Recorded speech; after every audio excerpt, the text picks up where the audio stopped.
ఒరే మాస్టారు, ఆదర్శ కుటుంబం అని, ఇది పెద్ద ఆదర్శ కుటుంబం అని బయట పెద్ద బోర్డు పెట్టావు. కానీ డైలీ యుద్ధాలే, డైలీ జగడాలే నీ కుటుంబంలో వినిపిస్తున్నాయి. ఏం జరిగిందో తెలుసా నీకు? నీ పెద్ద కూతురు పెళ్ళిలో ముహూర్తానికి 3 నిమిషాల ముందే లేచిపోయింది. అప్పుడే నువ్వు ఉరి పెట్టుకొని చచ్చిపోయే ఉండేవాడివి. కానీ నీకు ఆదర్శము అని పేరుకే చెప్పుకుంటున్నావు.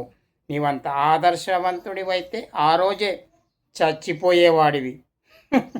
ఇక నీ రెండో కూతురు ఏం చేసిందో నీకు తెలియదా? కంపెనీలో ఎవడో ప్రేమిస్తానని చెప్పి పెళ్ళి చేసుకుంటానని చెప్పి నీ రెండో కూతుర్ని ప్రెగ్నెన్సీ చేసిండు. అప్పుడు కూడా నీ ఆదర్శ కుటుంబం ఏమైపోయింది పాపం. ఇలా నీతులు చెప్పడానికి కాదు.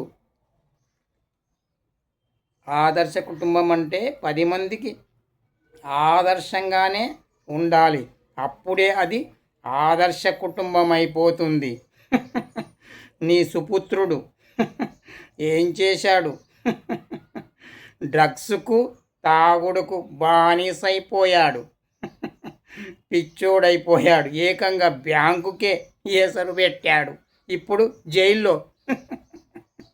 జైల్లో వాడు చిప్పకూడు తింటున్నాడు. ముందు నీ ఫ్యామిలీ కరెక్ట్గా ఉండేలా చూసుకోరా మాస్టారు. నేనెందుకు వచ్చానో తెలుసా నీకు?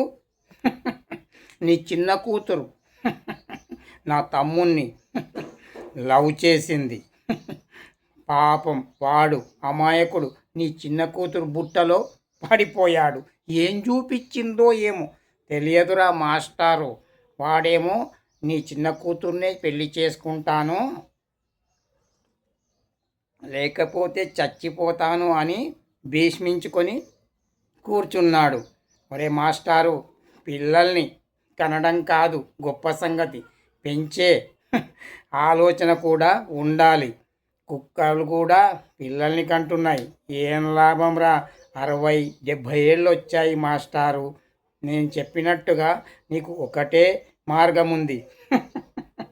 నేను చెప్పినట్టు విని చివరికి అర్ధరాత్రి తలుపులు చిలుకులు వేసుకొని ఫ్యాన్కు ఊరేసుకొని చచ్చిపోరా మాస్టారు. అదొక్కటే నీకు విముక్తి మార్గము.